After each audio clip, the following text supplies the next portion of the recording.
Hello everybody, welcome to WTF My Plane, the craziest Japanese games.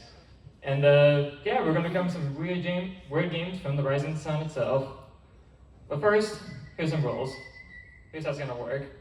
I will briefly go over a creator slash artist slash game developer, then showcase the weirdest game on their resume. But there will be some rules to this. Nothing major. First one game per creator. No franchises, which include the likes of Parodius or the Choaniki series, mainly because I want to focus on solo games rather than ones that span more than 4 installments. Also, don't expect to see many well-known games, which include the likes of Yume Nikki or Her Tofu Boyfriend. Both are weird, don't get me wrong, but I want to introduce new stuff to y'all. And before I begin, I want to say a big shout out to the con for letting me host this panel. I've wanted to do a panel about weird Japanese games since 2016, 8 years ago, and I'm glad to finally see this panel come to fruition. And lastly,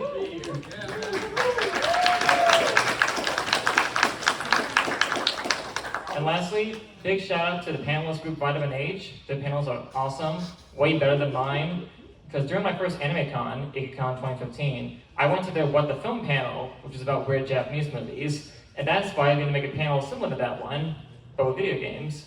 So even though I'm totally ripping them off, just note that I do it in the name of love. Now that we got all this out of the way, you guys ready to see some weird shit? Yeah! I've already seen weird shit. Okay, let's start this panel off with a bang as we tackle our biggest named first subject, Takeshi Kitano. Born in 1947, Takeshi is a legend among the Japanese entertainment industry. He's honestly a true Renaissance man, having acted, directed, and written several movies, along with being a comedian, host of the game show Takeshi's Castle. He's an artist, a poet, he's done it all. Over here in the West, he's primarily known for playing the evil teacher Kitano in 2000's Battle Royale. But alongside his list of accomplishments, Takeshi was also a one-time game developer, having created a game of his own all the way back in the 80s, despite the fact that he openly hates video games. But that game was Takeshi's Challenge. Developed by respected gaming company Taito and released in 1986, Takeshi's Challenge can be considered the first troll game, where the goal wasn't to have fun, but to annoy you, to make you mad. It's all a big joke on Takeshi's part. But the game doesn't really have a story, so the best I can come up with is that you play as a nameless salaryman who is thrown into the world after being fired from his job. Everybody's out to kill him for no discernible reason. You're free to do whatever you want in this town, and later you uncover a map that leads to mysterious treasure. Takeshi himself came up with these ideas while drunk and pitched it to the folks at Taito to incorporate into the game. And they included everything. So this game can be used to the drunken ramblings of a madman with a wild sense of humor. Now, the game is infamous for its sheer unfair difficulty. It's literally one of the hardest games of all time, which you'll see why in a second. The game was released for the Famicom, Japanese NES, and was released on Android phones decades later.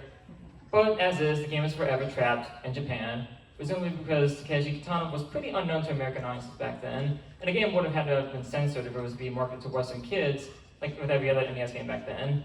That said, it does exist in English translation online, if you're curious. But I've been talking too long, let's get into the game. Takeshi's Challenge is the kind of game where you can go over and punch the password guy to get the game over before you can even press the start button. And it doesn't get any better from there. Now on the surface, the game seems simple enough. You can walk around town, jump 50 feet in the air, and punch anybody you meet. Unfortunately, you're going to run into trouble with the Yakuza, who will drain you of your health no matter how hard you attack or how fast you run away. And if you die, you're kicked right back to the beginning of the game, as the game has no save feature, so be prepared to see this game over screen several times. Madness sets in almost immediately when you listen to the score, which consists of only one song, a really irritating one at that, on a loop.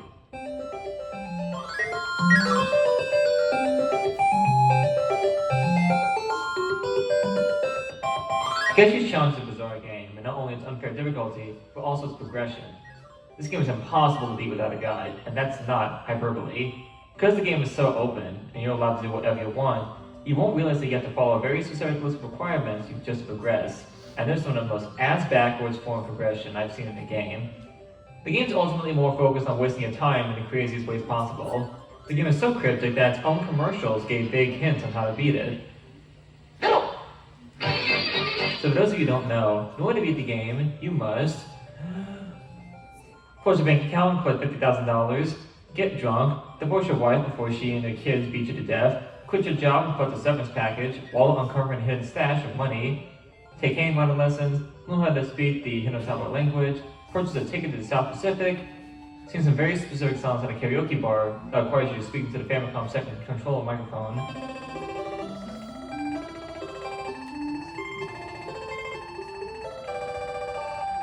beat up some invading Yakuza, and acquire a treasure map from this random old man. But the map's blank, so you need to either stare at the screen for 5 minutes and cry, quote unquote, in the second controller microphone, or do nothing for 1 whole hour.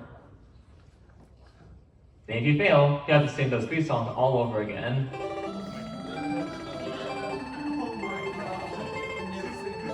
Again. So after all that, you head to the South Pacific, look for treasure, get yourself a canteen and gun, and now you have to go hang gliding to another island. Because if you choose any other option, you will automatically die. And just a reminder, if you die at any point, you have to start all over again. Again, 1 life, no checkpoints. And this makes the hang gliding section the worst part of the game, because 1 small mistake and you have to redo everything. Everything. But once you finish that section, the treasure hunt commences. Where after shooting a bunch of dudes, the treasure is finally in your grasp. Oh, remember that old man from earlier? Well, you actually have to murder him after he gives you the map. Because if you don't, he'll show up out of nowhere at the very end and kill you. Which means, yep, you guessed it, back to the beginning. Have fun making it all the way back. And once you've actually obtained the treasure, you get this.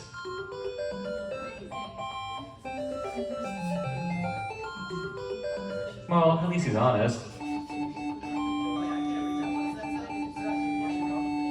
Don't take games so seriously, guys.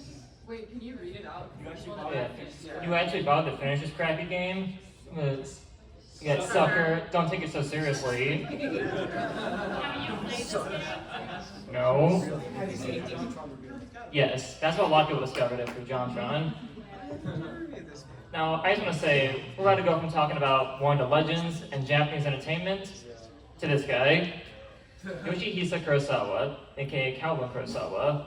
Born in 1971, Kurosawa is a businessman, journalist, essayist, and former game designer back in the 90s. Kurosawa's writing often explores very controversial and taboo subject matter, which extends to his video games. Kurosawa got into the game development at a young age, making unlicensed games that tackle contemporary Japanese politics and controversial topics. He even owned his own piracy website where you could illegally download video games on floppy disks, and this back in the 90s. One of his games was the story of Kamukushiki Village, which was a management sim meant as a satirical jab at the then-rising Amshimikyo cult. But his true magnum opus, the game we're about to discuss, came in the form of Hong Kong 97. Released in 1995, Hong Kong 97 was developed and published by Kurosawa's company Happysoft as an unlicensed game for the Super Famicom. The reason for this? The game came about from Kurosawa being fed up with Nintendo's strict guidelines and monopoly of the Japanese gaming industry that hurt independent developers like Kurosawa. And when they sent a cease and desist letter to his piracy site ordering it to be shut down, that's when things got personal. So as one giant middle finger towards the game industry, Kurosawa set out to make the worst game he could, filled with political commentary, controversial imagery, and the worst gameplay you could imagine. The game itself was made in a week. Kurosawa wrote the game's entire story and collected all the game's assets within a single day, and he got an anonymous friend who worked at Squaresoft to handle programming. To this day, we still don't know who handled programming. The game is available only on Kurosawa's piracy website as a download, while physical copies came on floppy disks that could only be played on pirated hardware. Like, Kurosawa didn't expect much from this game. He just hoped that everybody would forget about it and would fade away into obscurity. And indeed it did. Until 2014, where the angry video game nerd covered the game in an episode, thus spreading word on the game's infamy that continues to this day. So if you're curious about playing this game, the ROM of it is available online. But would you want to, is the question.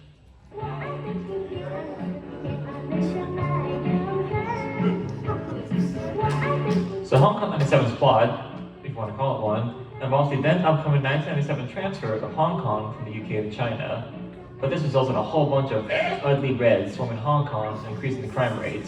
To combat this, the Hong Kong government summons Bruce Lee's relative, Chin, to wipe out 1.2 billion communists, which was the entire population of China at the time. But behind the scenes, the Chinese government decides to unleash their own secret weapon, late president of China, Deng Xiaoping. who has been converted to a giant floating head that tries to crush you. Eerily, Tom is based on then President of China Deng Xiaoping, who will later die in 1997. Coincidence?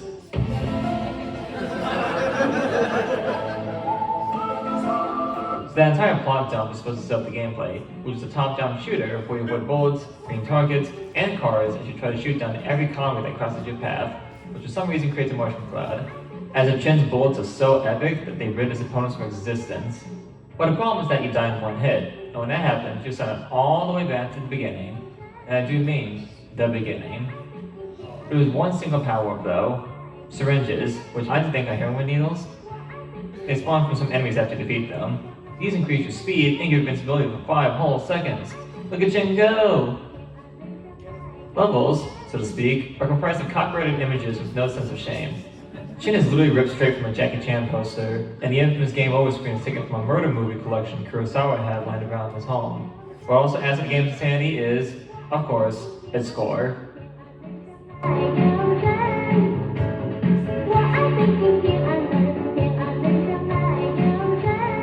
Though I say score in air quotes, the game's one and only music track consists of a 6-second loop of the famous Chinese children's song, I Love Beijing Tiananmen. The reason for the song's short length was due to memory limitations on floppy disk. Aside from that, there's zero sound effects and the game never ends. Tom's giant floating head could be considered a boss fight, again air quotes, but once he's dealt with, the game resumes as normal with no ending in sight. Kurosawa set out to make the craziest troll game he could, and it's safe to say, he succeeded.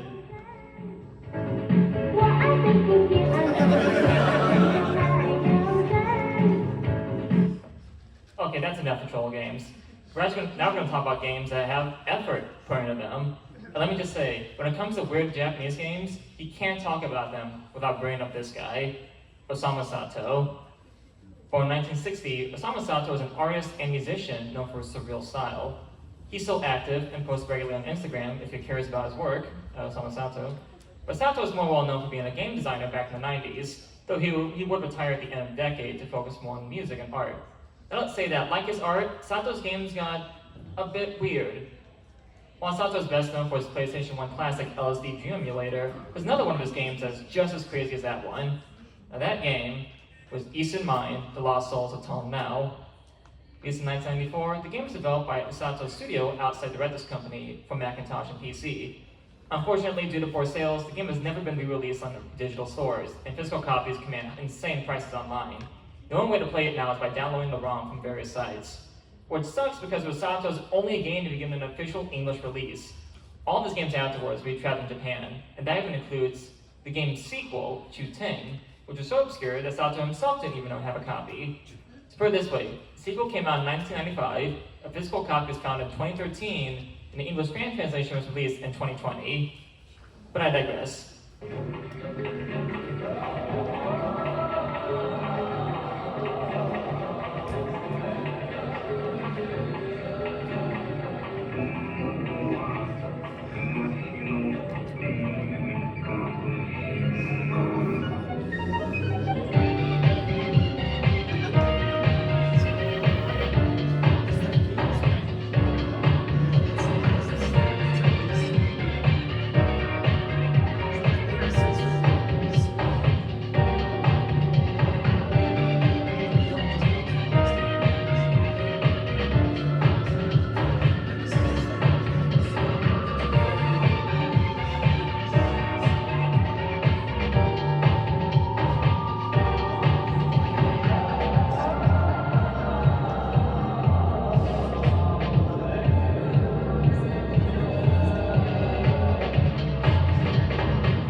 You play as a man named Britton, whose soul has been stolen by the legendary island Tom Now, which is this giant living head floating in space. Thus, you have to venture forth to retrieve your soul before you die in emptiness, which you're able to do after your friend lends their temporary soul to you.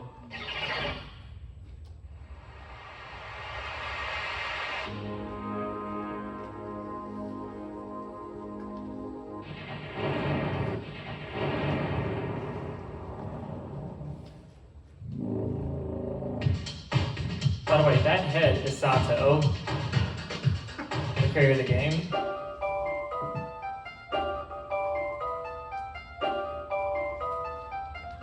After you grow accustomed to the game's setting and lore by reading this incredibly lengthy guidebook, you explore the island's insides, only to be burnt to death.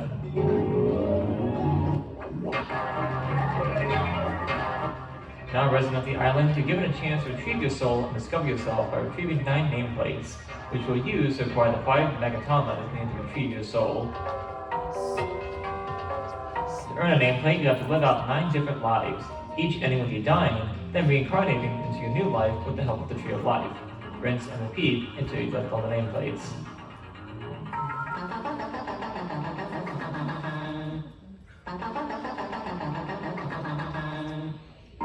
Gameplay-wise, it's a lot like the game Myst.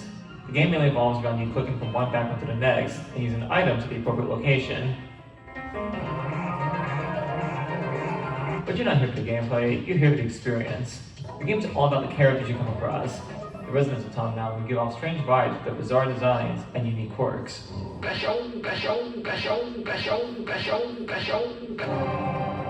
basic gist of the game involves you picking and choosing which reincarnation you want to play as. Then explore the various sections of Town now, looking for a way to end your life and acquire the next nameplates.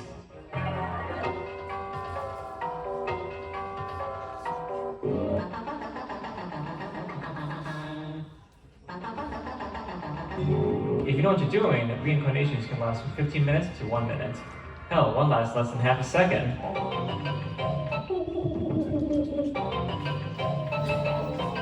And some of them just get plain weird. Like the reincarnation Zen, who is forced to guard the Mon Qian. Zen is permanently entrapped in ice and can't move his body. All you can do is look around while Zen complains about his current condition. After a few minutes of clicking the side of the screen, you're suddenly crushed by a giant boot, which belongs to yourself. From the past. Don't think about it too hard.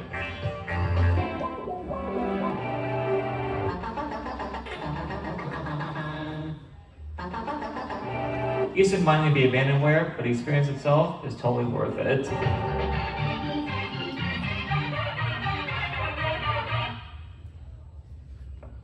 You guys like Sega? Yeah. Because we're about to take a gander at one of their auteurs, one I'm not sure many have heard of. Tetsuo Okano, aka Tez Okano. Okano was a developer at Sega's former studio Hitmaker, who are well known for creating arcade games like Sega Sonic the Hedgehog and Crazy Taxi. A self-proclaimed Sega fan, Okano himself would be involved in games like Astro Boy or Mega Factor, almost like Gunstar Superheroes, the sequel to Treasure and Sega's classic shooter game. Both games aren't very well known, but are considered cult classics for their unique styles and fun gameplay. Sadly, Okano's career ended after his last game, Thunder Force 6, garnered extremely negative reviews from Japanese fans of the franchise that ended up killing the series. He would leave Sega afterwards and step away from the industry. But before that, Okano created one of Sega's wildest games, and one very few have heard of. That game was Sega Gaga. Released in 2001 as an exclusive to Sega's Dreamcast, the game was developed by Okano at Hitmaker and published by Sega itself. The game, a self-described Sega simulator, we'll go into more detail on that later on, is primarily a parody of the real-life battle between Dreamcast and Sony's PlayStation 2, which dominated the console wars, to the point where Sega had to admit defeat and give up on console production.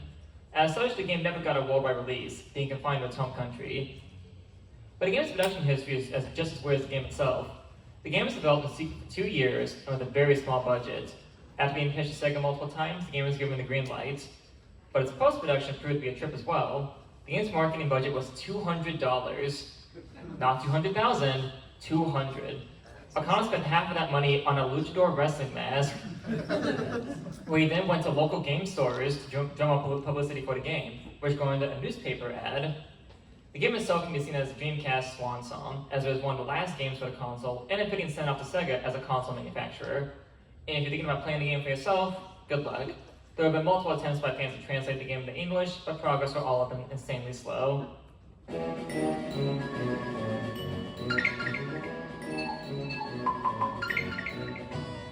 It's the year 2025, and Sega is not doing so well in the console division. And that's thanks to the sinister Dogma, a rival gaming company who owns 97% of the gaming market share. Yes, this is a world where Sega managed to outlive Nintendo in the console market. For Proving a complete monopoly of the entire industry by dogma, the CEO of Sega launches Project Sega Gaga, where random teenagers are recruited to bring new life into Sega games and to help reclaim their position in the gaming industry. One such teen is our protagonist, Taro Sega. Yep, that's really his last name. As Taro, you're tasked to make your own Sega games and increase the company's profits. The game is a self-described Sega simulator. We have 3 endgame gears to increase Sega's bottom line by making games that will sell well. And you'll need a good team of developers in order to bring these games to life. Sega Gaga has 2 types of games. Firstly, it's an RPG, which even the game itself acknowledges. So the deal is, Sega's in-house game divisions are located in the company's basement, and because the employees have been dealing with things like crunch time and starvation for over 20 years straight, they've all gone crazy from the stress, to the point where they've changed into abnormal monsters. So it's up to you to fight back. But you don't fight with fists, you fight with words. You have to verbally whip your developers into shape by hurling insults at them in order to get them back to normal. You encounter all kinds of development monsters in your travels, each one sporting a unique appearance. But don't lose your health because, well, you don't die, but you lose a month of development time, which is really detrimental for this game. And this all leads to the second gameplay style, which is that of a business simulator. See, once you've brought the game developers back to reality, you have the chance to recruit them by engaging in a fast-paced trivia game with them. You'll need directors and designers to make the games and increase Sega's percentage in the gaming market share, and that even includes forming a good marketing team.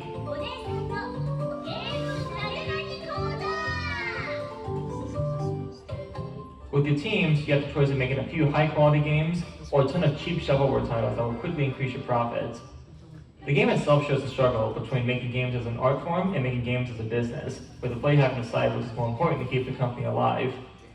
It's all sounds like a precursor to Game Dev Tycoon. But if you're here expecting some Sega love, you've come to the right place. Almost every single Sega franchise at this point in time is referenced here, especially at the end, where Dog launches an attack, and it's up to literally everybody to stop them. Literally everybody. Even Sega's first mascot, Alex Kidd, gets some pathos in a scene about how Sega's neglected him over the years because they made Sonic their new mascot. Final level even has Taro piloting a thinly veiled reference to the Sega R360 arcade machine to fly into space. Where you're thrown into a sudden shrub section and have to fight a giant Sega Genesis that continuously transforms into every Sega console that came after, even the 32X add-on. Sega Gaga might have been one of the last games on the Sega Dreamcast, and was originally made as a hopeful outcome for Sega by a bunch of developers who saw the ship sinking from miles away.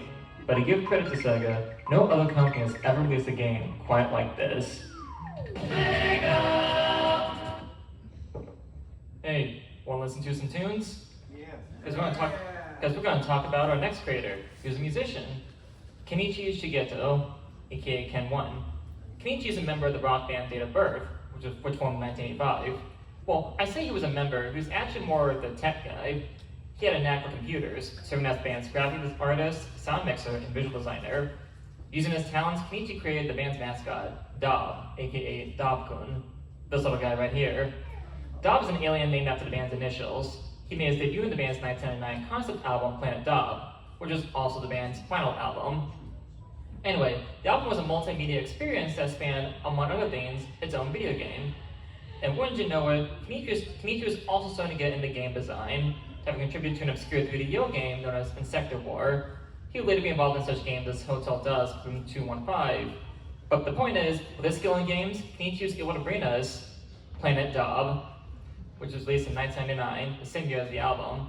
It was developed by Microvision, polished by Hudson Soft for the PlayStation 1. Like I mentioned earlier, the game was based on Date of Birth's concept album of the same name.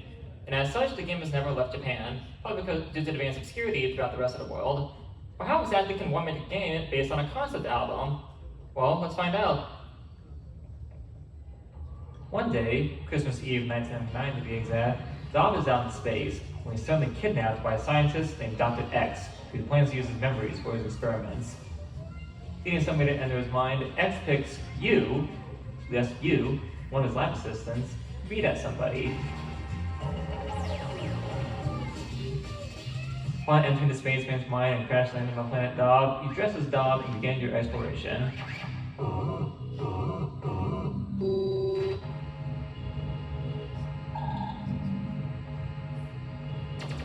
So to recap, this game is called Planet Dob, that you don't play as the actual Dob, instead you play as a guy dressed like Dob, exploring Dob's subconscious.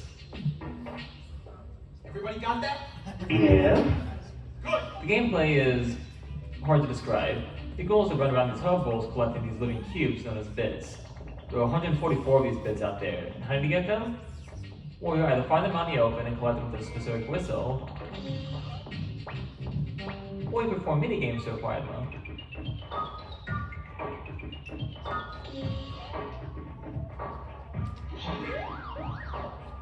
Some bits require collecting items and using them to get to certain areas, or changing with other characters.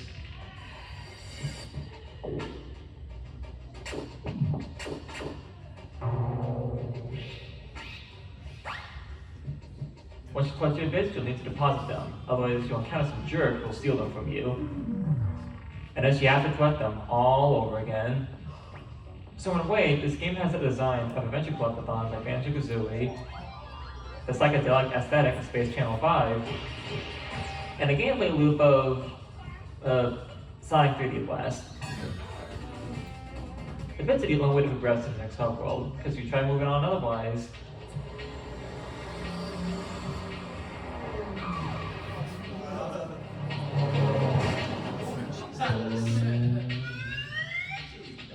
once you're ready to move on to the next area, you need to complete a job in order to progress.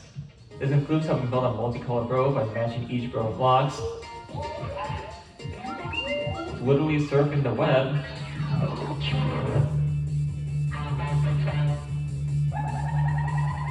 and Buster Brothers. Like, it's literally Buster Brothers. This time in unique game goals. Well, interesting that the minigames aren't worth busting your butt over. Get it? Buster Brother. Bust your butt? Anyway, I'm bad at enemies. It's not about some more cutscenes.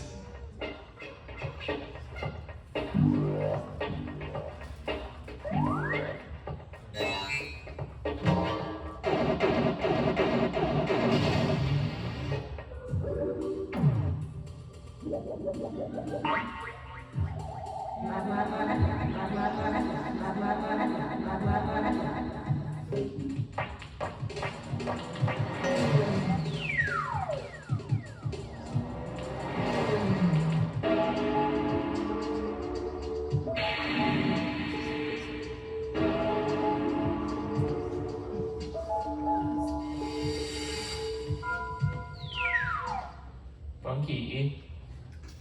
Now when it comes to weird games, there's usually two developers that come to mind. Osamu Sato and this guy, Suda51, sitting on his majestic throne. One Goichi Suda. Suda51 is a game designer and writer born in 1968. He's basically a cross between David Lynch and Quentin Tarantino. His games often combine high-octane, crazy action with very surreal storytelling filled with symbolism, over-the-top comedy, and thematic depth, all with a very punk rock look and feel to them. Now, Suda's been making games since the 90s, and while his resume is very unique, he's primarily known for the No More Heroes series, along with Lollipop Chainsaw, his best-selling game. Now, before these two came out, Suda managed to crank out what fans consider his magnum opus, and his weirdest game to date, Killer 7. Released in 2005, the game was developed by Suda's own company, Grasshopper Manufacture, and published by Capcom. Also, the game was also co-written and produced by Shinji Mikami, the guy who made Resident Evil.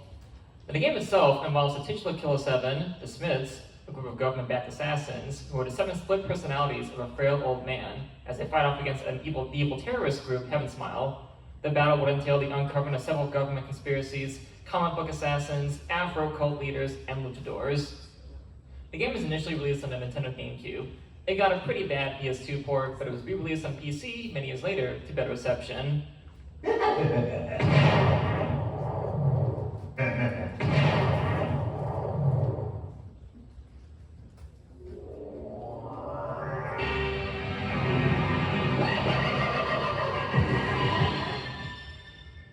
Killer 7's gameplay is unlike any you've played.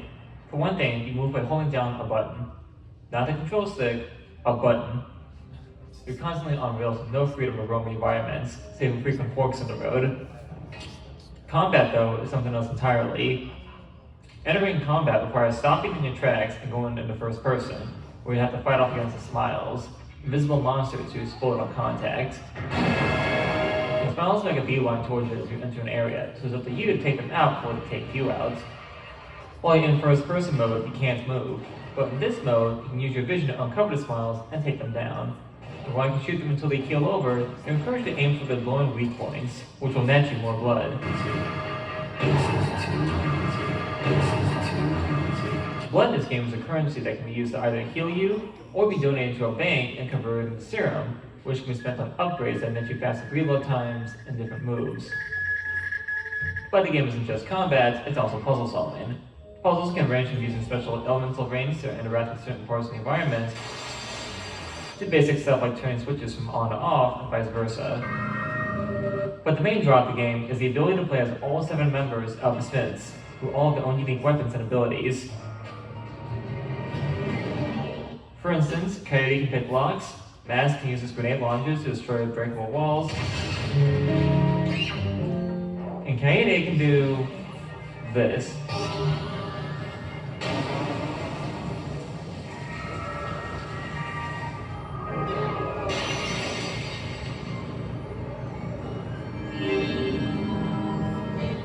The ultimate goal of every level is to acquire soul shells. These can be used to get through the tunnel, which you'll need to do in order to get to your target and finish the level.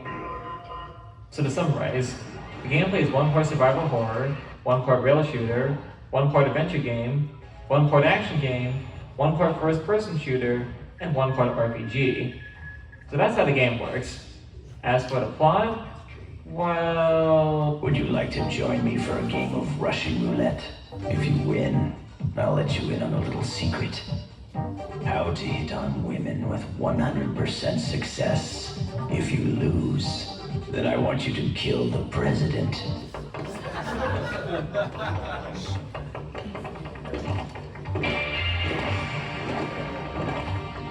Let's hit Texas first. Texas? The t-shirt. Nobody wears a t-shirt that says Texas Bronco, except in Texas. Light is caprice. Sometimes it escapes the darkness. Other times it desiccates us with absolute unpity. Wherever the light may be, a beast awaits. You shall be king traveler. 去った柱に降り立ち純情可憐な花一輪歌の群れをあやめてくれよヘッドマスターニートガールあやめブラックバーンサバイブ Why do they treat elders like we are such nonsense? Only if they know how much we truly contribute. What is United States? What is the purpose of the president? I'm Japanese. How the hell should I know? It tastes like Mr. Olmeida's. Oh my God! I can't hold back! Oh God! Oh, I'm coming!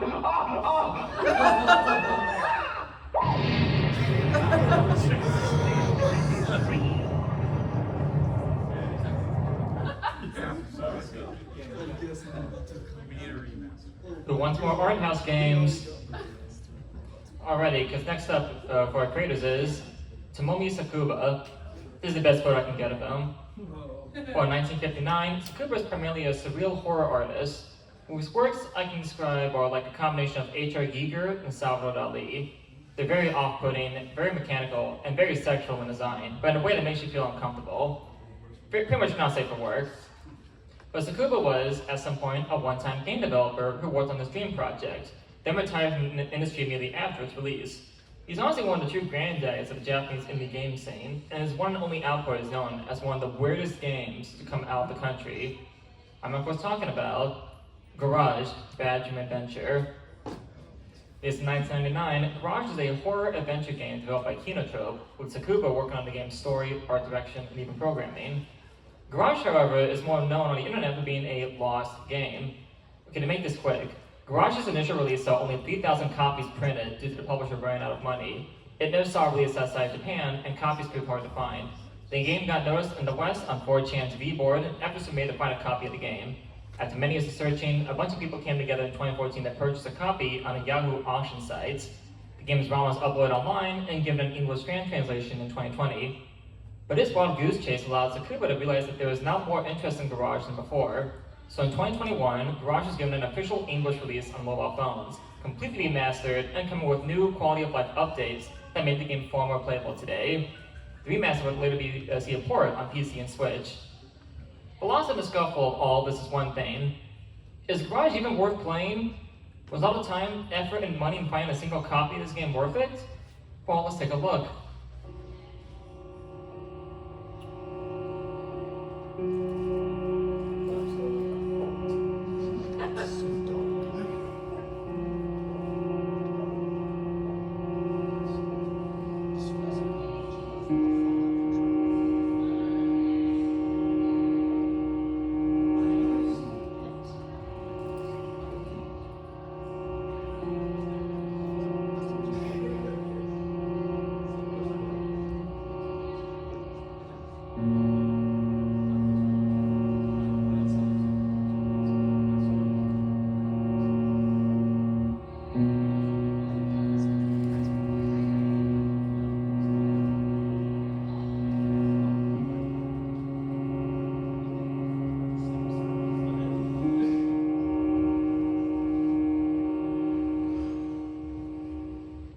Garage is a special kind of game, where there's really nothing else like it.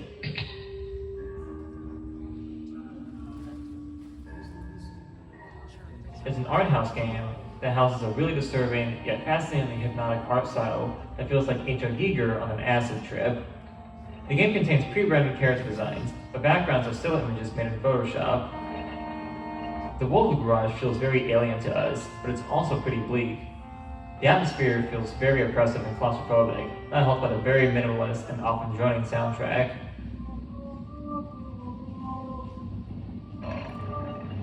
Gameplay-wise, Garage is for the most part a point-and-click adventure game, which was the style of the 90s. You're literally on rails, so you have to click which direction you want to go and what item to collect.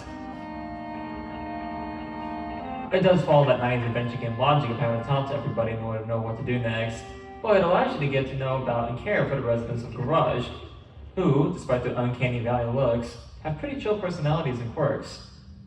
However, the game's biggest challenge is your ego and feel meters. Both are slowly depleting throughout the course of the game, and it's up to you to constantly replenish them. If you feel an ego, requires you to go to the ego clinic, where you can either feel yourself by going to a pod or by going on a carousel.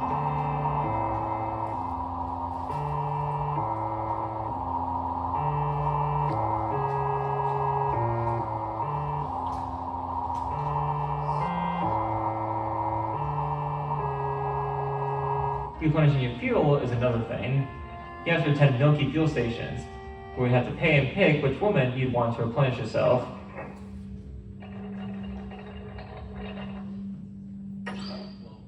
Sounds standard.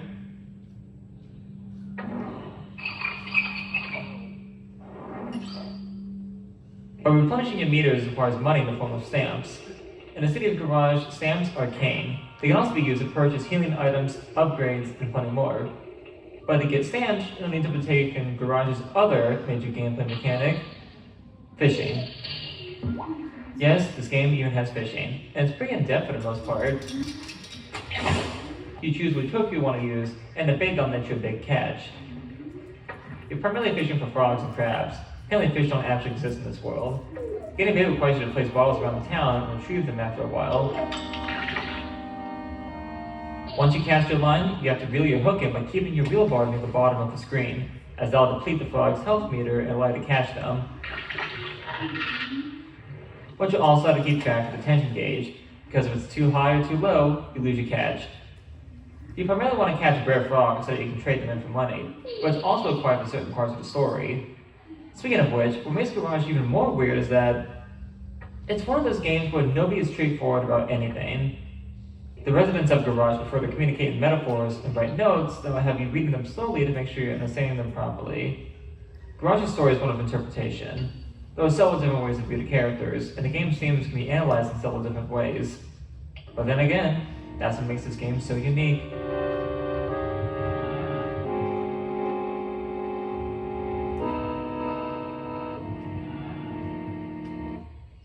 You know, I've been showing you guys some pretty creepy stuff, so let's take a breather and get wacky. With help from Shinya Satake. Satake is a rather eccentric producer at Namco Bandai who will go on to be involved in quite a bit of their games, like a whole bunch of Kamen Rider fighting games and Gundam Evolution. However, before all that, Satake had directed and produced one game, a very unique one to Namco that was inspired by Satake's childhood of sitting in the back of his classrooms. I'm talking about the great and mighty Muscle March. Now when it comes to weird Japanese games, Muscle March can be found on most people's lists. Muscle March was developed and published by Namco Bandai and released in 2010. It was initially supposed to be an arcade game involving dual joysticks, but was cancelled for being too similar to other arcade games at the time. However, the concept was so intriguing that the game would instead be ported to the Wii, specifically as a downloadable WiiWare game. How was the Wii integral to its survival? Well, let's see.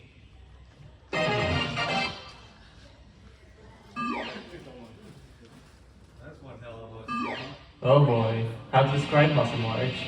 The premise is as such. One day, everything's going fine, but then a no-good son of a gun steals your precious protein powder, and now it's up to you and your fellow muscle bros to get it back. You can pick your muscle bro of choice, but they all play the same.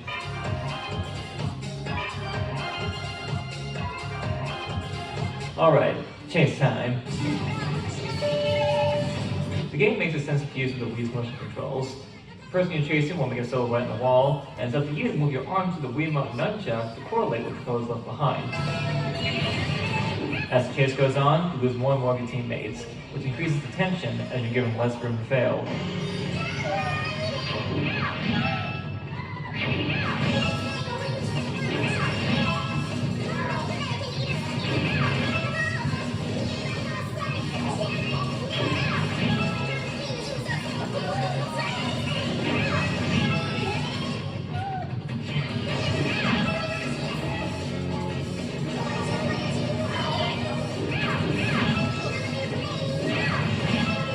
Once you reach your target, just shake that Wiimote nunchuck and boom!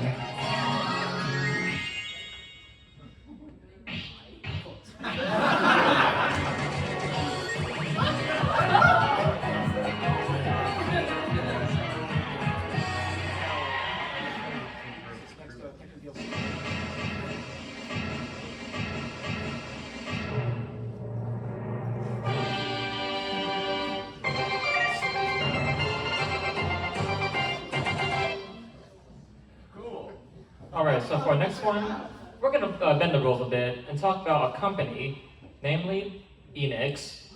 Oh no. Enix was a company originally founded, there you go, in 1975. They started out dealing with real estate and tabloid publishing, but before making the transition to the games industry, where they made a splash with the Dragon Quest franchise back in 1988, which is still ongoing to this day. However, Enix as a solo company wouldn't survive long. In 2003, they would merge with the financially flailing Squaresoft and become Square Enix, and the rest is history. But before that, Enix as a publisher would enter an experimental era of sorts in the late 90s and early 2000s. Now when I say experimental era, I mean experimental. During this period, they would develop and publish any game they could think of. While the West wouldn't receive any of these games, since they were too Japanese for their own good, they would go down in history as some of the country's craziest games. Which presents a problem for me, since I can only cover one game per creator, and there's so many to choose from. So that's why I'm leaving that decision up to you guys, the audience. Welcome to the first installment of You Decide!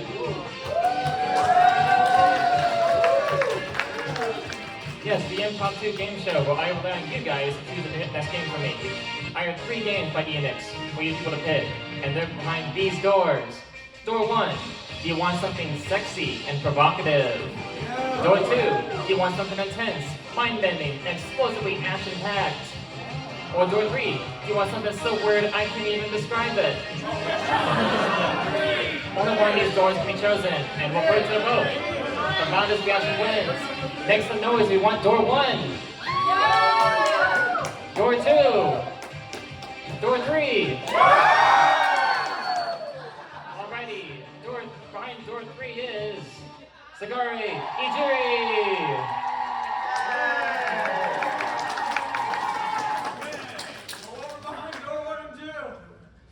I'll be all after the panel. So, Sagari was developed and published by Enix itself. It was released in 1999 for the PlayStation. Now, the game wouldn't see a release outside Japan, mainly because it makes extensive use of Japanese wordplay and puns. And if you've never heard this game, then allow me to say that Sagari is considered by those aware of it to be the weirdest game Enix has ever released. But that didn't stop them from getting a sequel, Zoku Sagari Ijiri, for the PlayStation 2, plus an animated series. How is this possible? Let's see for ourselves.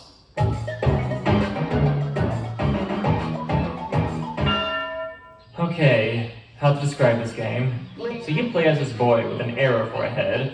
His mother is a giraffe who doesn't have a body. The boy loves an arrow-headed girl, and his mother sends her boy out to learn new things. And thus, Sagare Ijiri. The gameplay revolves around you trying to navigate the world and make new friends by talking to random characters. You do this by collecting hearts, which allows your mother to grant you further access to the world in the form of companions.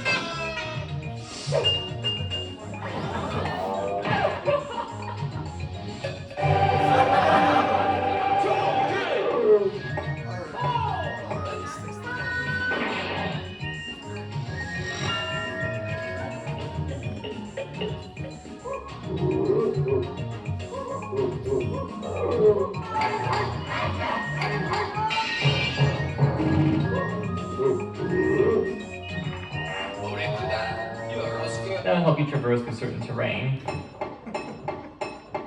But here's the thing. While the game requires you to talk to people to progress, you don't just talk to them. Oh no, part of what makes this game so weird is the conversations. Once you talk to somebody, you're locked into a minigame where you need to combine certain phrases and words with each other. And the results are pretty surreal.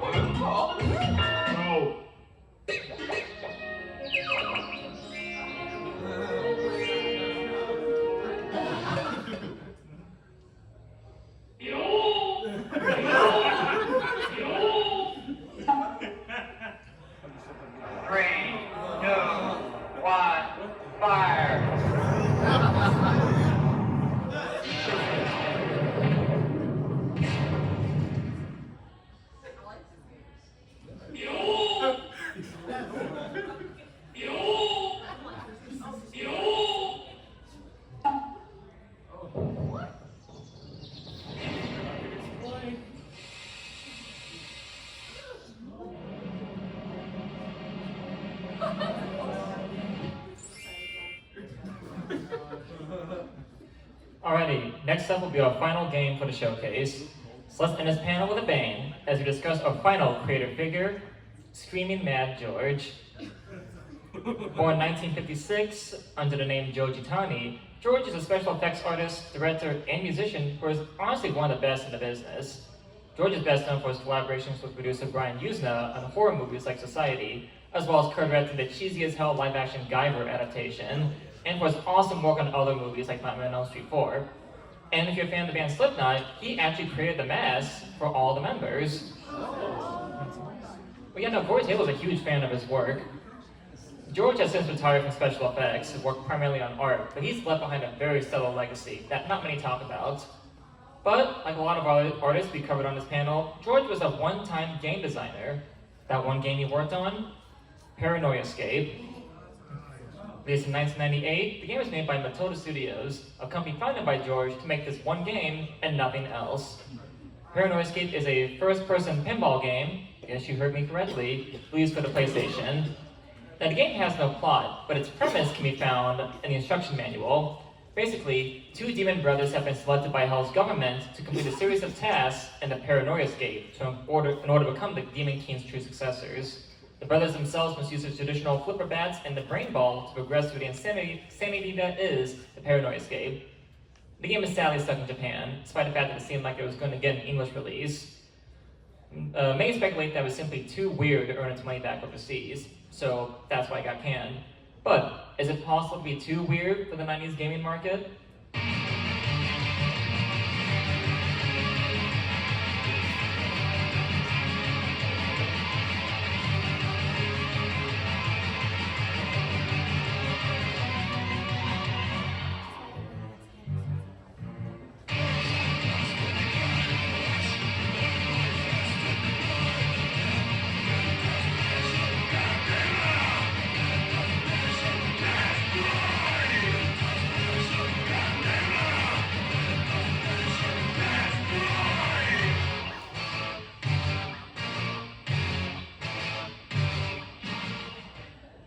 What happens when you let the guy behind these?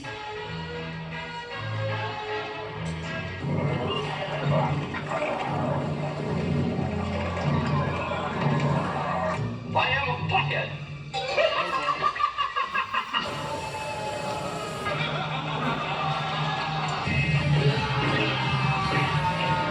Make his own video game? You get Paranoia Escape, a first-person pinball game set in hell itself.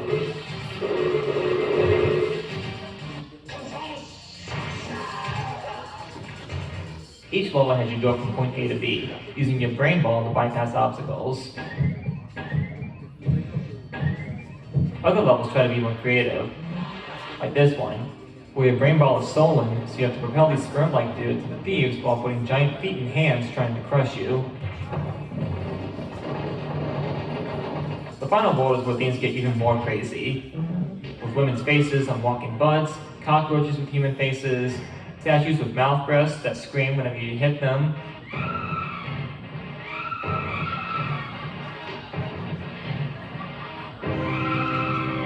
And whatever this is.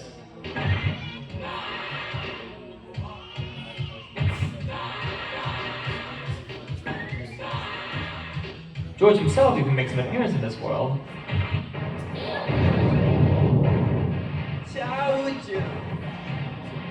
The game's final level, however, goes completely 180. You hit these elemental switches to create this mechanical baby doll that looks like something Sid from Toy Story would have made. You then control this doll and have to reunite these two spirits while avoiding zombies. Once that's done, the spirits fuse together and form God. And that's it. The game thanks you for playing through George's surreal world, and promises a sequel that sadly never came. Now, Paranoia Escape isn't so much a game.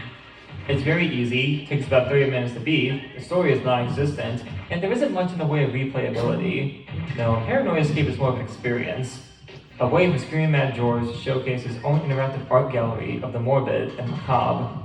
A way to experience some of the strangest levels, textures, and designs in the PlayStation 1's history.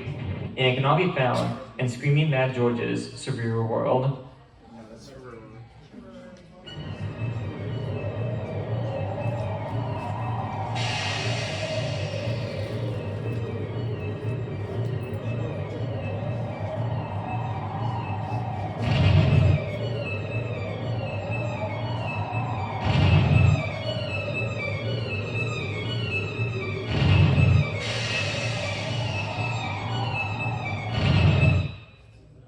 Thanks for coming, everybody. That's all.